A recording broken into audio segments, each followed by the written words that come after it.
मैं 6 साल की थी जब मेरी माँ ने मुझे छोड़ा। उस दिन बारिश हो रही थी। मैं एक छोटी सी गुड़िया को चादर में लपेटे हुए थी और माँ जल्दी जल्दी कुछ सामान बैग में रख रही थी। मेरे हाथ में दूध की बोतल थी और मैं बार बार माँ को पुकारते हुए उनके पीछे पीछे जा रही थी। मम्मी, आप कहाँ जा रही हो? मुझे भी साथ ले चलो ना। मम्मी ने एक बार मेरी तरफ देखा और फिर नजरें चुरा ली। शायद उनकी आंखों में शर्मिंदगी थी या फिर बस एक बेबसी। उन्होंने मेरा गाल थपथपाया जैसे किसी को चुप कराने के लिए किया जाता है। फिर वो दरवाजे की तरफ बढ़ी। बाहर एक मोटरसाइकिल खड़ी थी जिस पर एक अजनबी आदमी बैठा हुआ था। मेरे पापा की नजर जैसे ही उस पर पड़ी, उन्होंने सख्त चेहरा बनाते हुए पूछा, कौन है ये? कहाँ जा रही हो? माँ ने सिर्फ इतना कहा, मैं अब और ऐसी जिंदगी नहीं जीना चाहती।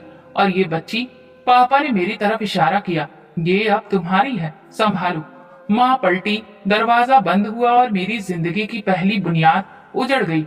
उस दिन मैंने जाना कि जुदाई की कोई आवाज नहीं होती, बस एक दरवाजा बंद होता है और सब कुछ खामोश हो जाता है और बदल जाता है। अगले दिन हमारे घर पर मोहल्ले की औरतें आईं। चुपके चुपके बातें हो रही थी। एक ने कहा, अरे आजकल की औरतें वफा की मूरत नहीं होती। तो दूसरी ने कहा, बेटी को छोड़कर भाग गई, भगवान बचाए ऐसी औरत से। मैं कोने में बैठी अपनी गुड़िया को सहला रही थी। मुझे उस वक्त भागने शब्द का मतलब तक समझ में नहीं आता था, लेकिन लोगों की नजरों में कुछ ऐसा था जो चुभता था, बेरहम और कठोर। मेरे पापा ने उस दिन के बाद से मुझसे बात करना भी काफी कम कर दिया। जब मैं उन्हें पापा कहकर बुलाती तो वो मुझे झिड़क देते, चुप कर, ज्यादा बेकार की बातें मत किया कर। मुझे लगने लगा कि शायद अब मैं उन्हें पसंद नहीं, जैसे मैं उस औरत की कोई निशानी हूँ जो उन्हें बदनाम करके चली गई। एक दिन उन्होंने हॉस्टल में ले जाकर मेरा एडमिशन करवा दिया। वहां पहुंचकर प्रिंसिपल सर ने मेरा हौसला बढ़ाया और कहा, खूब मेहनत करना और हर सब्जेक्ट में अच्छे नंबर लाना। मैंने खामोशी से सिर हिलाया। मेरे पापा बिना कुछ कहे वहां से चले गए। अब हॉस्टल ही मेरा घर बन गया था। वहां मुझे माँ के ताने नहीं मिलते थे और ना ही मोहल्ले वालों की जहरीली नजरें। वहां सिर्फ मैं थी। वहां पर कई सारी लड़कियां थीं जो अपनी अपनी मंजिल की तलाश में थीं, लेकिन मैं किसी और ही सफर पर थी। मेरे मन में बहुत सारे सवाल उबल रहे थे। क्या सबकी माँ ऐसे ही करती है? क्या एक दिन मैं भी ऐसी ही बन जाऊंगी? कभी कभी जब सारी लड़कियां रात को सो जाती थीं, तो मैं चुपके से रोती थी। मेरी सिसकियां दबकर रह जाती थीं, जैसे सब कुछ टूट रहा हो। एक दिन मैंने अपने टीचर से पूछकर कहा, अगर कोई माँ अपनी बेटी को छोड़ दे तो क्या वो कोई पाप करती है? उन्होंने ध्यान से मुझे देखा और फिर धीरे से बोली, बेटी, भगवान सबके हालातों को जानता है। वो माँ को भी आजमाता है और बेटी को भी, लेकिन कभी किसी गुनाह को दूसरे पर मत डालना। मैं उस वक्त उनके शब्दों का मतलब नहीं समझी थी, लेकिन वो मेरे दिल में बैठ गए थे। जब कभी पापा हॉस्टल में आते तो वो सिर्फ प्रिंसिपल या मेरे टीचर्स से बात करते। मैं दूर खड़ी होकर उन्हें देखती रहती। एक बार मैंने हिम्मत करके कहा, पापा, आप मुझे घर ले जाएंगे? उन्होंने मेरी तरफ ध्यान से देखा, जैसे मैं कोई सवाल पूछने की हिम्मत नहीं रखती हूँ। अभी तुम्हें और पढ़ना है, इसीलिए यहीं रहो। और फिर वो वहां से चले गए। उस रात मैंने सोचा कि मेरी माँ ने मुझे शारीरिक रूप से छोड़ दिया और मेरे पिता ने भावनात्मक रूप से। मैं अब उन दोनों से बहुत दूर हो चुकी थी। दिन महीनों में बदले और महीने सालों में। मैं हमेशा अपनी पढ़ाई में बिजी रही, लेकिन मेरे अंदर कोई जगह खाली सी रही। हर दिन की तरह सुबह 7 बजे क्लासेस, दोपहर में लंच, शाम को दौड़ और फिर रात को दिन भर के एक पाठ का रिवीजन। मैं वहाँ दूसरी लड़कियों से कम बात करती थी। वे कहती, सोनाली तुम बहुत चुप रहती हो, क्या तुम्हें बात करना अच्छा नहीं लगता? मैं बस मुस्कुरा कर रह जाती। स्कूल में एनुअल फंक्शन डे हुआ तो प्रिंसिपल सर ने मुझे एंकरिंग के लिए चुना। जब मैं स्टेज पर गई तो मेरी आवाज में थोड़ी घबराहट थी, लेकिन शब्द साफ थे। पूरा हॉल खामोश हो गया। प्रोग्राम के बाद सबने कहा, सोनाली, तुमने आज दिल जीत लिया। मैंने सर झुका लिया। बस दिल में एक ख्वाहिश थी, काश पापा यहाँ होते तो वो भी मुझे देखते और शायद उनका सिर फख्र से ऊंचा हो जाता। अगले दिन जब वो मुझे लेने आए, शायद किसी काम से बाहर जाना था, तो मैंने हिम्मत करके कहा, पापा, कल स्कूल के प्रोग्राम की एंकरिंग मैंने की थी। सबने मेरी तारीफ की। उन्होंने मेरी तरफ एक लम्हे को देखा, फिर बोले, ये सब करना तुम्हारा फर्ज है, इसलिए तारीफ पर खुश होने की जरूरत नहीं है। मैं ये सुनकर खामोश हो गई। मेरे पापा के दिल में औरतों के लिए नफरत थी, शायद माँ की वजह से या फिर किसी और पुरानी तलखी के कारण। वो अक्सर कहते, औरत अगर सीधी राह पर चले तो घर को स्वर्ग बना देती है, वरना नरक के दरवाजे खुलते हैं। मैं अच्छे से जानती थी कि वो सिर्फ बात नहीं कर रहे थे, वो मेरी माँ को कोस रहे थे और मेरे वजूद को भी। एक दिन वो मुझे प्रिंसिपल सर के घर ले गए, जहाँ उनकी पत्नी कुछ बच्चों को धार्मिक शिक्षा दे रही थी। वहां जाकर मुझे एहसास होने लगा कि अब बस यही सब मेरी दुनिया बन चुका है। प्रिंसिपल सर की पत्नी बहुत नरम दिल थी, लेकिन जब उन्होंने मुझसे पूछा, तुम्हारे घर में कौन कौन है, तो मेरा दिल सहम गया। मैंने कहा, बस पापा है और मैं। एक बार प्रिंसिपल सर ने पापा से कहा, भाई साहब, अभी तो बच्ची काफी छोटी है, इसे कुछ वक्त घर पर भी मिलना चाहिए, थोड़ा अपने पिता की देखभाल की भी जरूरत है। मेरे पापा ने बड़े ही ठंडे लहजे में जवाब दिया, इसकी देखभाल करके भला क्या करना है? लड़कियों को अगर ज्यादा सर पर चढ़ा दो तो वही होता है जो मेरे साथ हुआ। ये सुनकर प्रिंसिपल सर चुप हो गए। एक बार मैं बहुत बुरी तरह से बीमार हो गई। बुखार की वजह से पूरा शरीर टूट रहा था, आंखें सूज गई थी। प्रिंसिपल सर ने पापा को बुलाया। वो आए, मुझे देखा और कहने लगे, इतनी सारी फैसिलिटीज दी गई हैं, फिर भी आखिर रही ये कमजोर की कमजोर ही। चलो अब तुम आराम करो। मैं उन्हें देख रही थी, शायद वो मेरे सिर पर एक बार हाथ फेर दें, लेकिन उनके हाथ पीछे ही रहे। प्रिंसिपल सर ने कहा, कुछ दिनों के लिए बच्ची को अपने साथ घर ले जाइए, घर पर रहेगी तो जल्दी ठीक हो जाएगी। पापा ने कहा, घर में भला कौन है, मैं तो काम पर होता हूँ और एक अकेली लड़की को घर में रखना कोई आसान बात नहीं है। उसी दिन पहली बार मुझे लगा कि मैं उनके लिए जिम्मेदारी से ज्यादा और कुछ भी नहीं हूँ। हॉस्टल की जब छुट्टियां हुई तो बाकी लड़कियां अपने घर चली गईं, लेकिन मैं वहीं रही। खाली कमरा, सन्नाटा और मेरी आवाज जो बार बार भगवान से प्रार्थना कर रही थी। शायद भगवान से उन्हें मांग रही थी, क्योंकि वो दिलों की बातों को जानता है। एक दिन मुझे याद है, एक बच्ची के माँ बाप उसे लेने आए, उसे गले लगाया और चॉकलेट देकर कहा, मेरी राजकुमारी घर चले। मेरे दरवाजे की चौखट पर खड़े होकर वो मंजर देखा। मैं पीछे मुड़कर अंदर आ गई। मेरे पापा ने मुझे कभी भी राजकुमारी नहीं कहा और ना ही कभी वो रिश्ता महसूस कराया जो एक बाप और बेटी के बीच होता है। और तब मैंने फैसला कर लिया कि मैं अपनी पहचान अपनी काबिलियत से जोड़ूंगी। पापा की नजर में ना सही, लेकिन भगवान की नजर में तो मेरी पहचान होगी ना। शायद वो मुझे अपना ले, जब सबने मुझे इनकार कर दिया है। शाम के वक्त जब सब लड़कियां ग्राउंड में खेलने जाती तो मैं अक्सर एक तरफ सन्नाटे में अकेली बैठी होती और अपने आप से ही बातें करती। मेरे लिए हॉस्टल वो जगह थी जहाँ ना तो कोई ताना देता था, ना कोई सवाल करता और ना कोई रिश्ता मुझ पर बोझ बनता था। मेरी टीचर अक्सर मुझसे कहती, तुमने आज भी काफी अच्छे से होमवर्क पूरा किया और सब कुछ याद करके सुनाया, लेकिन तुम अपनी क्लास की बाकी लड़कियों से घुलती मिलती क्यों नहीं हो? मैं हल्के से मुस्कुरा देती, जैसे उनकी बात सुन ली हो, लेकिन जवाब देना जरूरी ना हो। हॉस्टल की जिंदगी सभी दिनों की जैसी थी। मेरे साथ की लड़कियां अक्सर हंसी मजाक करती, आपस में अपने घरों की बातें करती, माँ के पकवानों की, भाइयों के किस्सों की, होली दिवाली की तैयारियों की। मैं चुपचाप सुनती रहती, क्योंकि मेरे पास बताने को कुछ भी नहीं होता था। ना तो घर की रौनक थी और ना ही मुझ पर लाड़ प्यार बरसाने वाला कोई। सैटरडे के दिन जब लड़कियों के माँ बाप उन्हें लेने आते तो मेरे मन में हलचल सी मच जाती। मैं हॉस्टल के एक कोने में बैठकर उन सबको देखती रहती।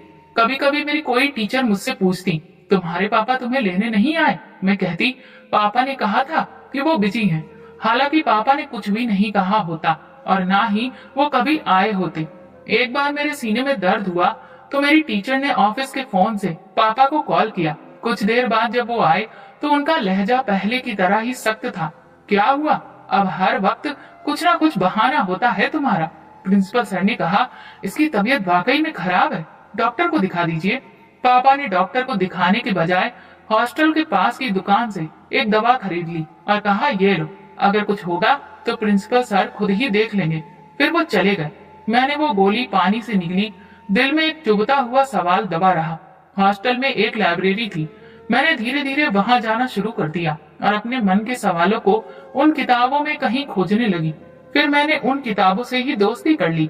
मैंने वहां सिर्फ ज्ञानवर्धक किताबें नहीं पढ़ती थी, बल्कि अब मैं गीता और रामायण का पाठ भी करने लगी थी, क्योंकि उससे मुझे बहुत सुकून मिलता था। एक दिन जब दोपहर को सारी लड़कियां लंच कर रही थीं, तब मैं लाइब्रेरी में बैठी गीता पढ़ रही थी। उसी वक्त मेरी इंग्लिश टीचर अनीता मैम मेरे पास आई। सोनाली, तुमने खाना नहीं खाया? हाँ, अभी मन नहीं था। बेटी, खाली पेट से कोई कभी कुछ नहीं सीख सकता। मैंने सिर हिलाया और चुपचाप उनके पीछे पीछे डाइनिंग एरिया में आ गई।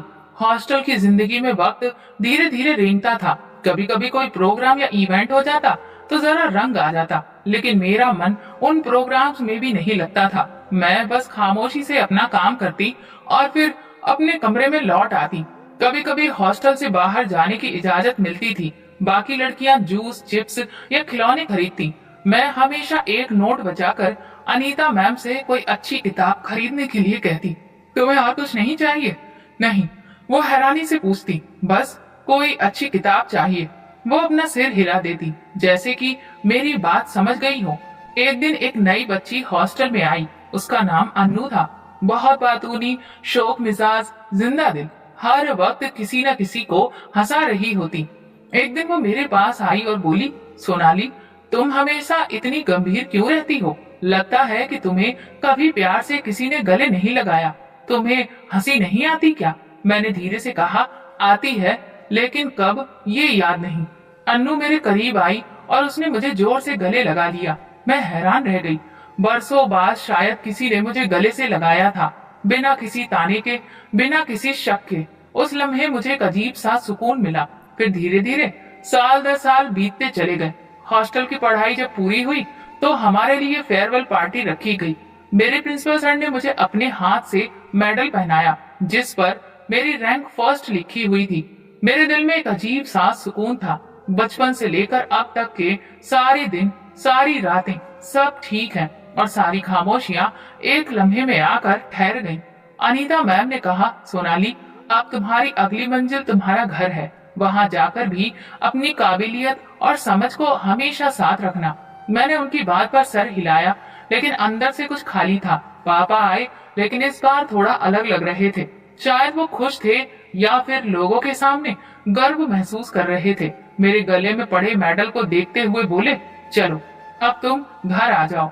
रास्ते में वो ज्यादा बात नहीं कर रहे थे। मैंने गाड़ी की खिड़की से झांकते हुए सोचा, क्या वाकई घर अब मेरा है? ये भी कोई नई परीक्षा है जो हॉस्टल में होती थी। घर पहुंचकर एहसास हुआ कि ये तो वही पुरानी बेजान दीवारें हैं, वही फर्नीचर, लेकिन सब बेजान लगता था। पापा ने मुझसे कहा, ये तुम्हारा कमरा है, अब तुम यहीं रहो और सुबह उठकर रोज पूजा पाठ जरूर करना। मैंने देखा, कमरा साफ था लेकिन खाली। दीवारों पर कुछ भी नहीं था, बस एक कालीन, एक पंखा और एक साइड में छोटा सा मंदिर। कुछ दिन ऐसे गुजरे जैसे कि सब कुछ ठीक हो रहा हो। मैं घर के कामों में पापा की मदद करती थी। एक दिन मैंने उनके कपड़े प्रेस किए तो वो बोले, तुमने तो इसे अच्छे से सीख लिया है, कुछ बात समझ में आने लगी है। मुझे लगा कि शायद पापा बदल गए हैं, लेकिन मेरी ये खुशी जल्दी ही टूट गई। एक दिन पापा ने कहा, सोनाली, मुझे तुमसे कुछ बात करनी है। मैं चुपचाप सुनने लगी। मुझे सऊदी अरब जाना है और अगले महीने की फ्लाइट है। मैंने उनसे हैरत से पूछा, और फिर मैं तुम्हें चाचा के घर भिजवाने के बारे में सोच रहा हूँ। वो अपने परिवार को अच्छे से संभाल रहे हैं, शायद तुम्हें वहाँ पर कुछ सुकून मिल जाए। मैंने नजरें झुका ली, फिर हिम्मत करके कहा, पापा, मैं यहाँ पर ही रह लूंगी, अकेली रह जाऊंगी, लेकिन आपके अलावा किसी और के रहमो करम पर नहीं रहना चाहती। उन्होंने बड़ी ही सख्ती से मुझे देखा। अकेली लड़की को छोड़ना बिल्कुल भी ठीक नहीं है। वैसे भी तुम्हारे बारे में मोहल्ले में पहले ही बहुत सी बातें हो चुकी हैं, तुम्हें समझ में नहीं आता। फिर अगले दिन वो मुझे लेकर चाचा के घर पहुंच गए। दरवाजा चाची ने खोला। उनके चेहरे पर नापसंदगी साफ ही झलक रही थी। भाई साहब, आप यहाँ? सब ठीक तो है? सोनाली को कुछ समय के लिए आपको यहाँ पर ही रखना है। चाची तुरंत बोली, अरे नहीं भैया, मुझसे ये नहीं होगा। मैं तो खुद अपने बच्चों और घर के कामों में ही जुटी रहती हूँ। और फिर आपको तो पता है ना कि लोग क्या कहते हैं। पापा के माथे पर बल पड़ने लगे। क्या मतलब? चाची तुरंत बोली, अरे जिसकी माँ भाग गई हो उस पर हम कैसे भरोसा करें? हमारे अपने भी बच्चे हैं, कल को अगर कोई बात हो गई तो भला कौन जवाब देगा? चाचा खामोश खड़े थे।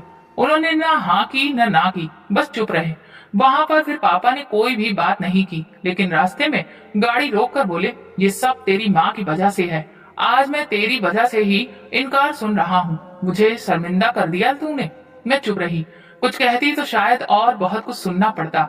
अगले दिन पापा ने फोन पर अपनी बहन से बात की, वही बहन जो कभी मेरे सिर पर हाथ फेरा करती थी। अगर तुम सोनाली को कुछ समय के लिए अपने घर पर रख सको। फोन बंद करते ही पापा ने कहा, बस अब तुम अपनी बुआ के घर जाओगी और वहां पहुंचकर तुम्हें अपनी जुबान बंद रखनी है।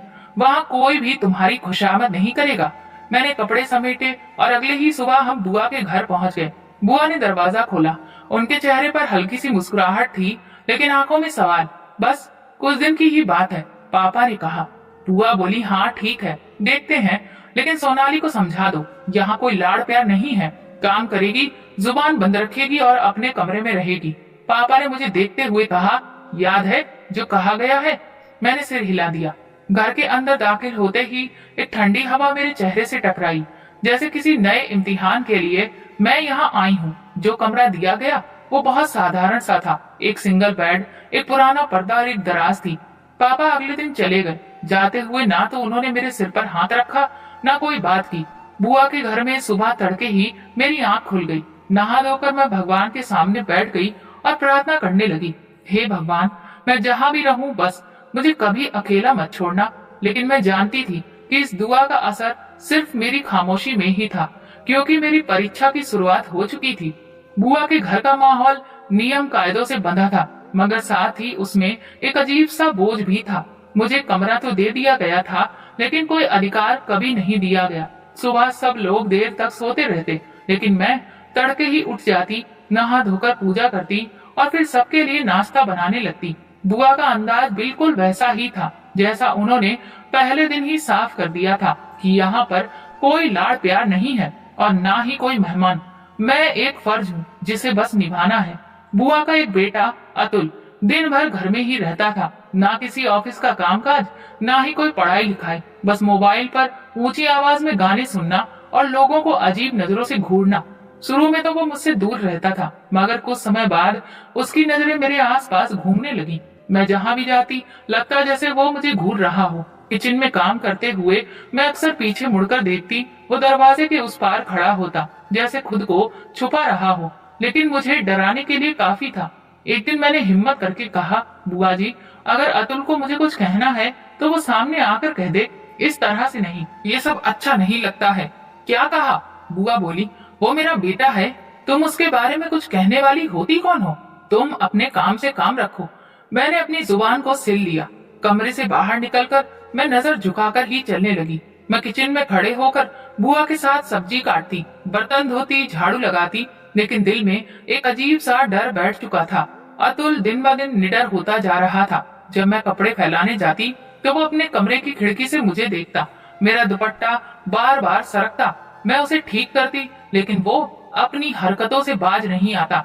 एक दिन मैंने देखा कि वो सीढ़ियों के नीचे खड़ा है, बिल्कुल मेरे दरवाजे के करीब। मैं पीछे हटी और पूछा, यहाँ क्यों खड़े हो? वो जोर से हंसा। इत्तेफाक से गुजर रहा था। हाँ, तुम्हें इस सब की आदत है शायद। वो हंसता हुआ वहां से चला गया। मैंने दरवाजा बंद किया और कुंडी लगा दी। मेरे दिल में बेचैनी थी, लेकिन किसी से कुछ भी कहना मुमकिन नहीं था। एक दिन की बात है, जब मैं आंगन में झाड़ू लगा रही थी। बुआ किचन में थी और अतुल आंगन की सीढ़ियों से टेक लगाकर मुझे घूर रहा था। हर वक्त बस पूजा पाठ ही करती रहती हो, इसके अलावा और भी कुछ कर लिया करो। उसकी बातों का मतलब मेरी समझ से परे था। मैं चुप रही। मेरे कदम तेज हो गए। हाथ में पकड़ी हुई झाड़ू भी तेज तेज चलने लगी और धड़कन भी। जैसे ही बुआ किचन से निकली, अतुल ने अपनी नजरें तुरंत दूसरी तरफ घुमा ली। सोनाली, झाड़ू सीधी लगाओ, ये कौन सा तरीका है? जी बुआ जी। रात को मैंने दरवाजा अंदर से बंद कर लिया और पहली बार रात के उस समय मुझे एक अजीब सा डर लग रहा था। इसीलिए मैं बार बार भगवान का नाम ले रही थी। मैं कोई जालिम नहीं थी, लेकिन मुझ पर जुल्म बढ़ता जा रहा था। मैं एक बार फिर बुआ के पास गई। अगर अतुल गानों की आवाज थोड़ी धीमी कर दे तो पूजा पाठ करना थोड़ा आसान हो जाएगा। बुआ ने तुरंत ही हाथ झटक कर कहा, वो इस घर का बेटा है, जो दिल चाहेगा वो करेगा, तुम ही अपना तरीका बदलो। अब तो कमरे के बाहर कदमों की आहट भी रोजाना की बात बन चुकी थी। कभी रात के वक्त कोई दबे पांव मेरे दरवाजे के बाहर रुकता, सांसों की आवाज सुनाई देती, फिर वो धीरे से चला जाता। अतुल अपनी मौजूदगी दर्ज कराने लगा था। वो जब भी मुझे बर्तन धोते देखता तो कुछ न कुछ कहकर गुजर जाता। कितना काम करोगी सोनाली, कभी तो आराम कर लिया करो, हम भी हैं तुम्हारी मदद को। मैं जवाब नहीं देती, मेरी खामोशी ही मेरी ढाल थी। एक दोपहर की बात है, मैं आंगन में झाड़ू लगा रही थी। अतुल टीवी वाले कमरे से निकल कर आया और एकदम मेरे करीब आकर बोला, तुम्हें एक बात कहूँ सोनाली, तुम जितनी खामोश हो उतनी ही खतरनाक लगती हो मुझे। तुम्हारी खामोशी बहुत कुछ कहती है। मैंने झाड़ू रख दी और तुरंत अंदर जाने लगी। उसने मेरा रास्ता रोक लिया। ऐसे तुम्हें जाने की इजाजत नहीं है, कुछ तो बोलो। उसी पल बुआ अंदर से निकली। वो रुकी नहीं, बस दूर से बोली, सोनाली पानी का जग कमरे में रख देना और साथ में गिलास रखना मत भूलना। मैंने झट से रास्ता बदला और किचन की तरफ चली गई। मेरे अंदर कुछ टूट रहा था लेकिन जुबान बंद थी। अगली सुबह मैंने ये तय कर लिया कि बुआ से बात करूंगी। दोपहर के वक्त जब वो सोफे पर बैठकर टीवी देख रही थी, मैं उनके पास गई। बुआ, मुझे आपसे कुछ कहना है। उन्होंने रिमोट रखकर कहा, हाँ हाँ बोलो। अतुल, वो मुझे अजीब तरह से देखता है, बातें भी ऐसी करता है जो अच्छी नहीं लगती। मैं बहुत घबरा जाती हूँ। उनका चेहरा फौरन बदल गया। क्या कह रही हो तुम? क्या इल्जाम लगा रही हो मेरे बेटे पर? मैं इल्जाम नहीं लगा रही, बस। उन्होंने तुरंत बीच में ही काट दिया। बहुत बोल लिया तुमने। वही हो ना जिसकी माँ घर से भाग गई थी, जैसी माँ वैसी बेटी। अब तो मेरे बेटे को भी बदनाम करेगी। मेरे पैर कांपने लगे। मैंने उनसे प्रार्थना की, ऐसा कुछ भी नहीं है, मैं तो बस चाहती हूँ बस कर। मेरे बेटे पर उंगली उठाने से पहले अपने गिरेबान में झांक कर देखो। तुम्हारी माँ ने जो किया वो सारी उम्र के लिए तुम पर दाग बन गया है। मैं खामोशी से पलट गई। दिल चाहा कि जमीन फट जाए और मैं उसमें समा जाऊं। मेरे शब्द मेरे ही खिलाफ गवाही बन गए थे। उसी दिन के बाद से अतुल का रवैया और भी ज्यादा बेबाक हो गया था। वो बार बार मेरे कमरे के आसपास मंडराने लगा। कभी दरवाजे पर धक्का देता तो कभी मुझे रास्ते में रोक लेता। एक बार जब मैं आंगन में कपड़े सुखा रही थी तो वो पीछे से आकर बोला, बुआ से शिकायत करके क्या मिला तुम्हें? अब चुप रहना ही बेहतर है, वरना। मैं जल्दी जल्दी सारे कपड़े समेट कर अंदर आ गई। उस रात मेरी नींद गायब थी। दिल में खौफ था, दिमाग में सवाल और आत्मा पर बोझ। सुबह जब भगवान के आगे बैठी तो आंखों से आंसू बहने लगे। बहुत सारे शब्द नजर आ रहे थे लेकिन वे कहीं खो चुके थे। बुआ ने मेरी हालत पर कोई ध्यान नहीं दिया। वो बस इतना चाहती थी कि सारा काम वक्त पर हो, घर साफ हो और उनका बेटा खुश हो।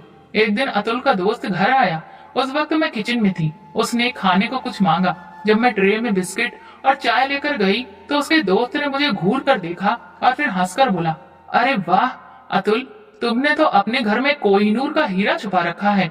अतुल ने ठहाका लगाया, ये सब देखने के लिए है, इस्तेमाल करने के लिए नहीं। मुझे ऐसा लगा जैसे मेरे कानों में जहर घुल गया हो। मैं तुरंत ट्रे रखकर वापस चली आई। रात को लेटे लेटे मैंने खुद से कहा, आखिर ये सब कब तक? चाहती थी किसी को बताऊं, लेकिन किसे? क्या पापा से कहूं? लेकिन वो तो बिना मेरी पूरी बात सुने ही अपना फैसला सुना देंगे और फिर वही पुराना ताना मेरे दिमाग में गूंजने लगेगा, जैसे तुम्हारी माँ थी वैसे ही तुम भी हो। ये ताना मेरी जुबान को बंद कर देता था। हर बार यही ख्याल आता कि कोई भी मेरी बात पर भरोसा नहीं करेगा। उस खामोशी ने मुझे अंदर से खोखला कर दिया था। ना तो फरियाद निकलती थी, ना सुकून मिलता था। सिर्फ एक बोझ था जो दिन ब दिन बढ़ता जा रहा था। उसी दिन सुबह से ही बुआ बाजार जाने की तैयारी में थी। दोपहर के करीब उन्होंने मुझे आवाज दी, सोनाली मैं बाहर जा रही हूँ। खाना खाने के बाद सारे बर्तन धो देना और किचन को साफ कर देना। अतुल के लिए चाय बना देना, वो ऑफिस से लौट कर आएगा। मैंने सिर्फ जी कहा और सर झुका लिया। दरवाजा बंद हुआ और घर में खामोशी छा गई जिसका वजन बहुत भारी था। अतुल के कदमों की आवाज कुछ देर बाद ही सुनाई दी। वो सीधा लॉबी में आया और फिर सीधा कमरे की तरफ गया। मैं किचन में गई। सोनाली चाय कहाँ है? बस बना रही हूँ, अभी लाती हूँ। ट्रे में चाय लेकर गई और लॉबी में रख दी। वो काफी देर तक मुझे घूरता रहा, फिर बोला, आज तो घर काफी खाली है, तुम्हें अकेले में डर नहीं लगता?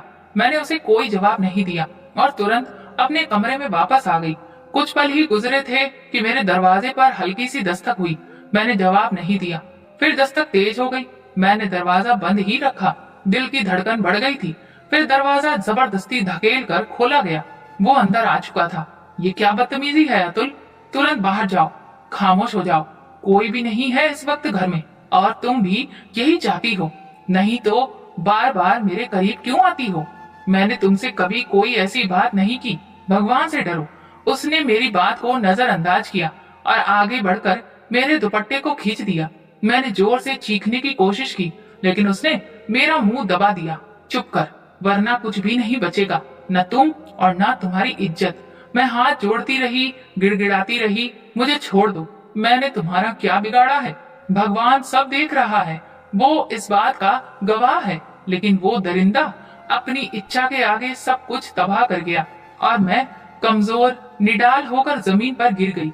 मेरे शरीर से ज्यादा मेरी आत्मा जख्मी हो गई थी। तुमने खुद ही ये रास्ता चुना था, अब बेचारी बनने का दिखावा मत करो। ये कहकर वो बाहर निकल गया, जैसे कुछ हुआ ही ना हो। मैं वहीं पड़ी रही, कपड़े बिखरे हुए थे, आंखों में आंसू और सांस उखड़ी हुई। कुछ देर बाद दरवाजा बजा। बुआ आ चुकी थी। उनकी चप्पलों की आवाज सुनकर मैंने खुद को जल्दी से संभाल लेने की कोशिश की। दरवाजा खुला, वो अंदर दाखिल हुई। ये क्या हाल बना रखा है तुमने? मैं कुछ नहीं बोली, बस रोने लगी। क्या हुआ, क्यों रो रही हो? अतुल, वो अंदर आ गया था। उन्होंने मुझे हाथ से धक्का दिया। चुप कर जा, अपनी जुबान बंद रख। मेरा बेटा कभी ऐसा नहीं कर सकता। मैं झूठ नहीं बोल रही, मैंने कहा। उन्होंने मुझे कसकर पकड़कर दीवार से लगा दिया। तू अब अपने चरित्र को छुपाने के लिए मेरे बेटे पर इल्जाम लगा रही है। मुझे बहुत अच्छे से पता था कि तू भी अपनी माँ के जैसी ही है। आप मेरी बात तो सुनिए। बस कर, अगर किसी से भी ये बात कही तो मैं तुझे खुद खत्म कर दूंगी। मैं निडाल हो गई, न चीख निकली न फरियाद, बस आंखों से आंसू बहते रहे। रात को जब अतुल वापस लौटा तो बुआ ने उसे कुछ भी नहीं कहा। वो बिल्कुल सामान्य बैठा था, जैसे कुछ हुआ ही ना हो। मेरे कमरे में अंधेरा था, लेकिन दिल में एक शोर मचा हुआ था। दिल से आवाज निकली, हे भगवान, ये कैसा इम्तिहान है? मैंने कभी किसी का बुरा नहीं चाहा। कमरे की दीवारें गवाह थी कि उस रात मेरी पवित्रता को मैला कर दिया गया था और मेरे आंसू ही मेरी गवाही थे।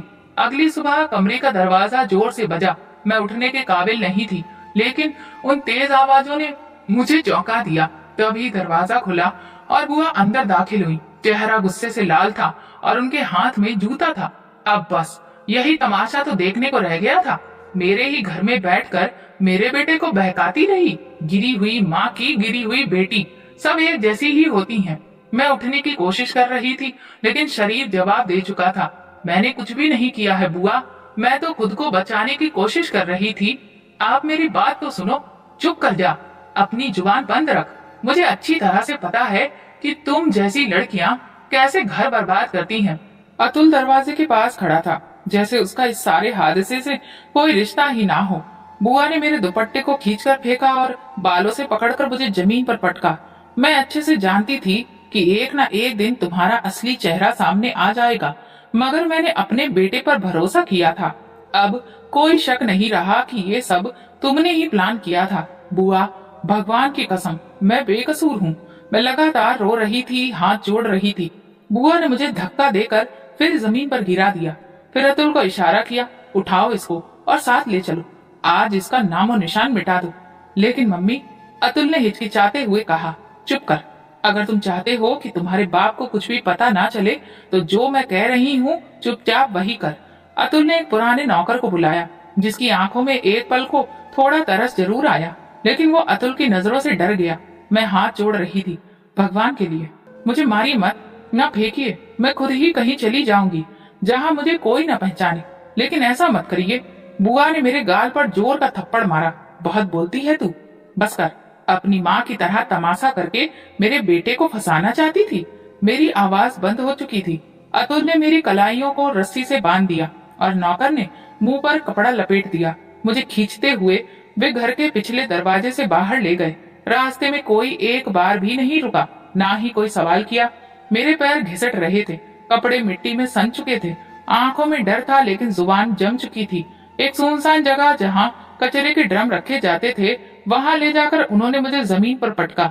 मेरी हिचकियां बंधी हुई थी, दिल कांप रहा था। यही ठीक जगह है, यहाँ किसी को भी कुछ पता नहीं चलेगा, अतुल ने नौकर से कहा। लेकिन साहब, ये तो गलत है, ये गुनाह है। मुंह बंद कर।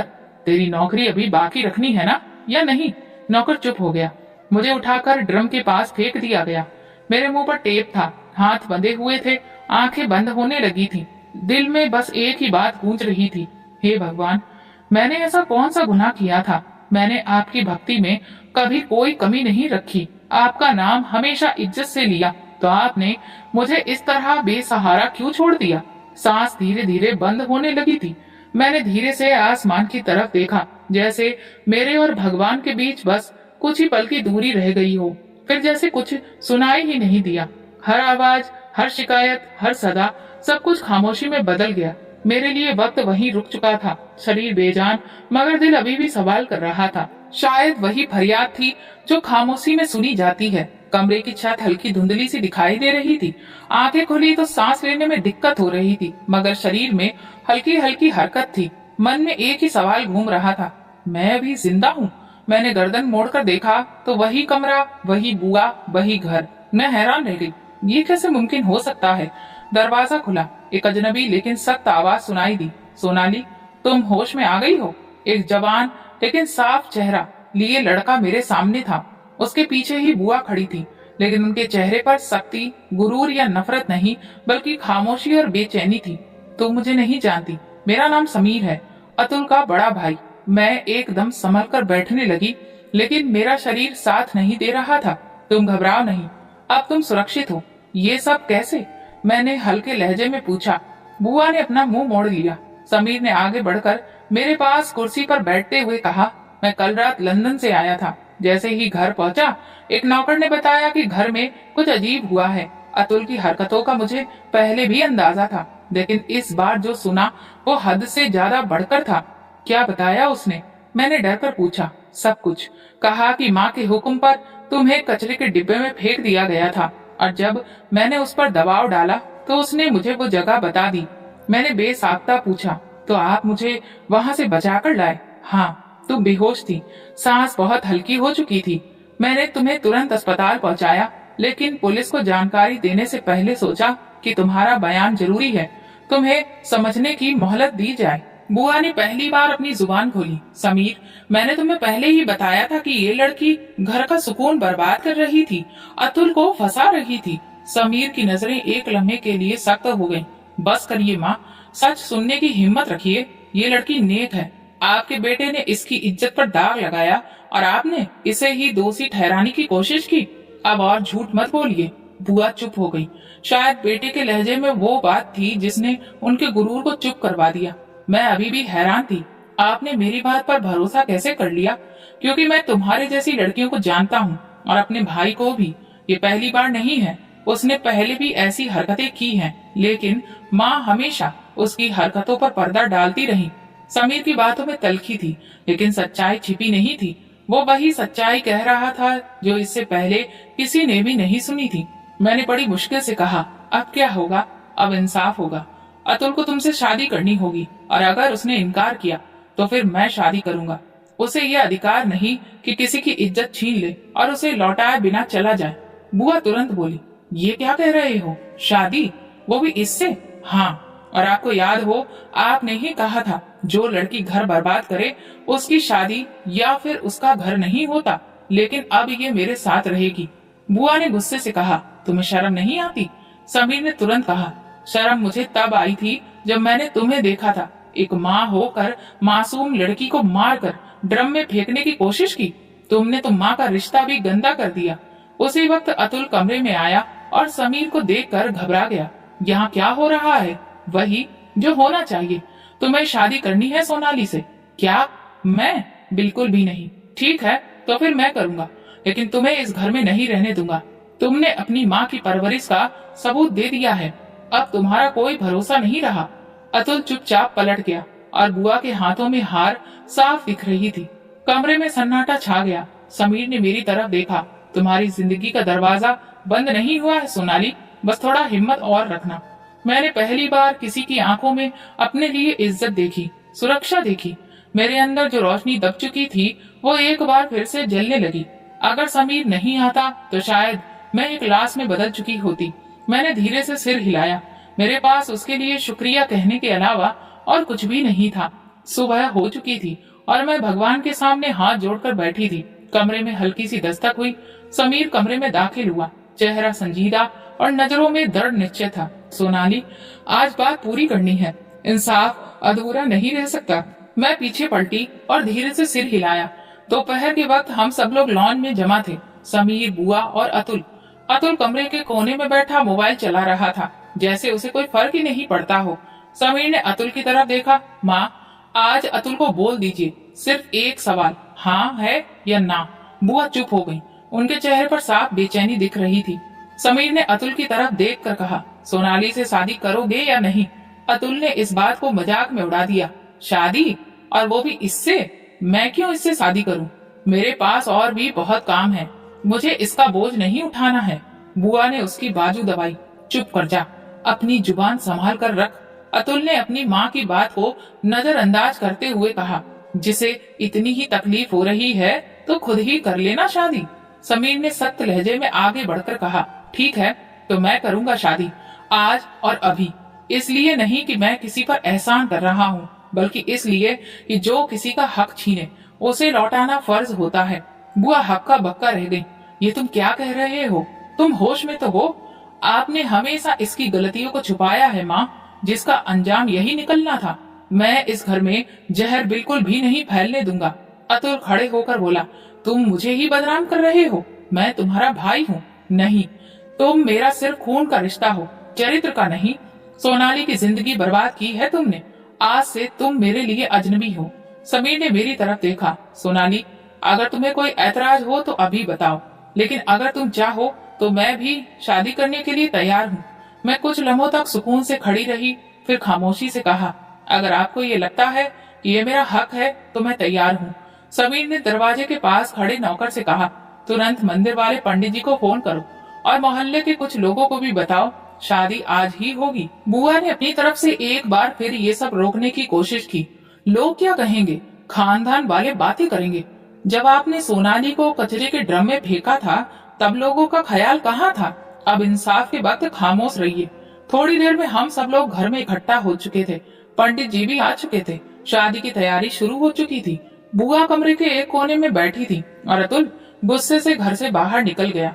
मैंने बस एक लाल रंग का दुपट्टा डाला और उसके बाद जो रीति रिवाज हुए वो सब चुपचाप करती रही। शादी के बाद समीर ने सबको धन्यवाद कहा। पंडित जी ने समीर से कहा, बेटा, शादी एक ऐसा बंधन है जिसे पूरी सच्चाई और ईमानदारी से निभाना।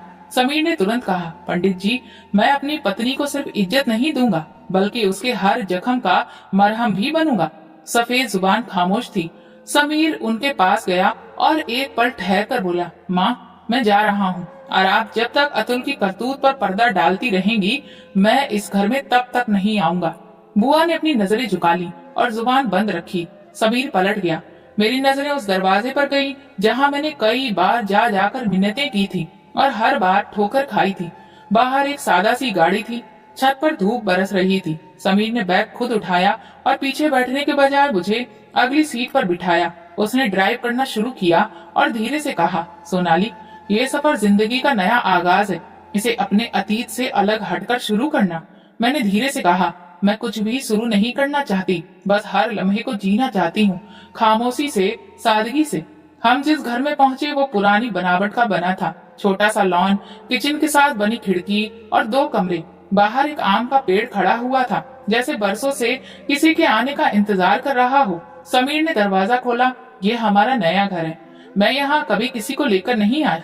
मैं अंदर दाखिल हुई तो दिल में सुकून की एक लहर उठ गई। घर छोटा था मगर साफ सुथरा और पूरा। समीर ने मुझे कमरा दिखाकर कहा, ये तुम्हारा कमरा है, अगर चाहो तो इसे अपने अंदाज में सजा सकती हो। मैंने धीरे से कहा, ये पहला कमरा है जो किसी ने अपनी मर्जी से मुझे दिया है। तुम्हारा बहुत बहुत शुक्रिया। शाम हुई तो समीर चाय बनाने किचन में चला गया। मैं पूजा करने बैठी और भगवान का दिल से धन्यवाद दिया। किचन से बाहर आया समीर, उसके हाथ में 2 कप थे, एक मुझे दिया और दूसरा खुद लेकर बैठा। सोनाली, मैं तुमसे वादा करता हूँ कि तुम्हें कभी कोई इल्जाम, कोई ताना नहीं दूंगा। मैंने चाय का घूंट लेकर कहा, मुझे अब बातों से डर लगता है, लेकिन तुम्हारे लहजे से नहीं। कुछ देर खामोशी रही। समीर ने एक पुराना लिफाफा निकाला। ये तुम्हारे हॉस्टल की सनद है जो तुम्हारे पापा ने मुझे भेजी है, उन्होंने हॉस्टल से ली थी। मैंने वो लिफाफा हाथ में लिया। उस कागज पर साफ साफ मेरा नाम लिखा हुआ था। बरसों बाद अपना नाम पढ़कर आंखों में आंसू आ गए। समीर ने कहा, तुम्हारे पापा कहते हैं कि उन्हें अफसोस है कि उन्होंने तुम्हें बुआ के घर भेजा। मैंने सर झुकाकर कहा, भगवान हर किसी को उसकी गलतियों का एहसास दे। समीर बोला, वो तुमसे बात करना चाहते हैं। लेकिन मैंने कहा, अभी नहीं, तुम्हें थोड़ा और वक्त दो। मैंने सिर हिलाया। अगले दिन समीर ने किचन की अलमारी को ठीक किया। मैंने कहा, क्या यहाँ पर कुछ रह गया था? वो कहने लगा, नहीं, जो तुम्हारी इच्छा है वो तुम बनाओ। सारी चीजों को व्यवस्थित किया। छोटे छोटे लम्हे जो कभी भी इस जिंदगी में मुझे नसीब नहीं हुए थे, अब वो मुझे मिलने लगे थे। शाम को समीर ने कहा, मैं चाहता हूँ कि तुम अपनी पढ़ाई जारी रखो।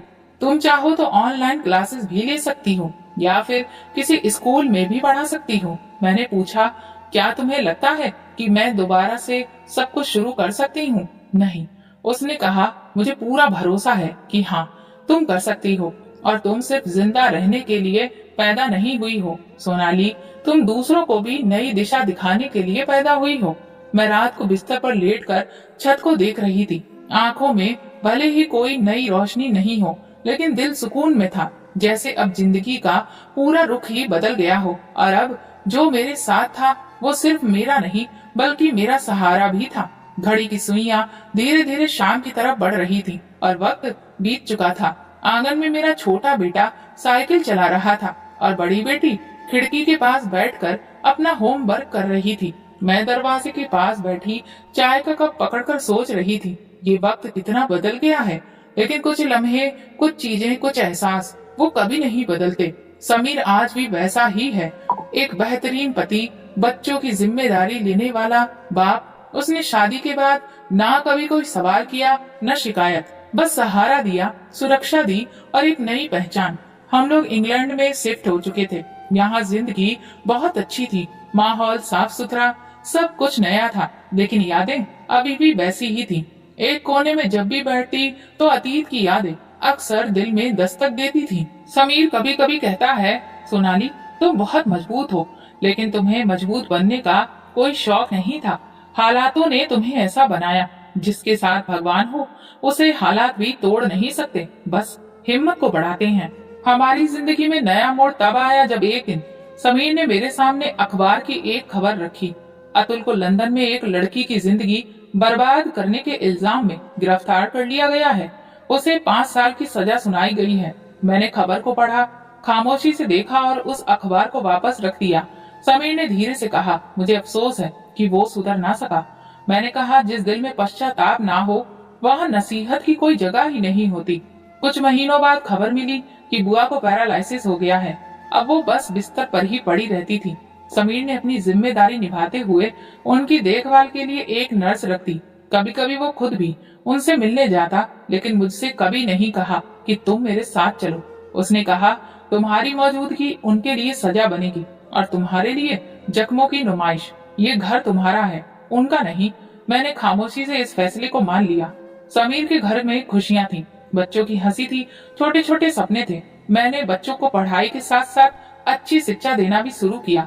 वहाँ मैं एक स्कूल में छोटे बच्चों को पढ़ाने लगी। कभी कभी किसी बच्चे की आंखों में मुझे अपना बचपन दिखाई देता था। मैं उनकी खामोशी को पहचानने लगी थी। एक बार एक बच्चे ने मुझसे पूछा, मैडम अगर कोई हमें बुरा कहे तो क्या हम भी उसे बुरा जवाब दें? मैंने सिर्फ इतना कहा, नहीं बेटा, तुम बस भगवान पर भरोसा रखो। जो तुम्हें झुकाना चाहते हैं वे एक दिन खुद ही झुक जाएंगे। कभी कभी रात के सन्नाटे में जब सब लोग सो रहे होते, मैं कमरे में अकेले बैठकर अपने भगवान को याद करती और दिल ही दिल में कहती, भगवान तुमने मुझे बहुत कुछ दिया, एक अच्छा पति, इज्जत, लेकिन कुछ जख्म ऐसे हैं जिन्हें तुम्हारे सिवा कोई नहीं जानता। मैंने अपनी बेटी का नाम मीरा रखा। समीर ने मुझसे पूछा, तुम्हें इस नाम से इतना लगाव क्यों है? मैंने कहा, मीरा ने दुनिया भर की जिल्लतें झेली, इल्जाम सहे, लेकिन उसने अपने कृष्णा पर हमेशा भरोसा रखा और फिर कृष्णा ने उसे इज्जत दी। मैं चाहती हूँ कि मेरी बेटी वो नाम बने जिस पर ये जमाना गर्व करे। मेरी जिंदगी का सफर अब पूरा हो चुका था। मैं अब एक अच्छी माँ, अच्छी पत्नी और एक अच्छी टीचर थी, लेकिन अंदर कहीं एक ऐसा गहरा कोना था जहाँ जख्म अब भी मौजूद थे। कभी कभार जब रात को समीर मेरे पास बैठता तो मेरे हाथ थाम कर पूछता, कभी कुछ याद आता है? मैं बस इतना कहती, याद आता है कि भगवान ने मुझे दोबारा जिंदगी दी, इज्जत लौटा दी, मगर कुछ चीजें वैसी की वैसी ही रहती हैं, सब्र की गहराई में दफन। समीर ने मेरी जिंदगी को खुशियों से भर दिया था और अब मुझे सुकून है कि भगवान ने मेरे इस सफर को इज्जत और गर्व से भर दिया है। बस कुछ जख्म ऐसे हैं जो शायद हमेशा ही ताजा रहेंगे। तो दोस्तों, अगर आपको हमारी कहानी पसंद आई हो तो कमेंट करके जरूर बताएं, वीडियो को लाइक करें और ज्यादा से ज्यादा शेयर करें। अगर आप चैनल पर नए हैं तो सब्सक्राइब जरूर करें और नोटिफिकेशन बेल दबाएं ताकि अगली अपडेट सबसे पहले आपको मिले। धन्यवाद।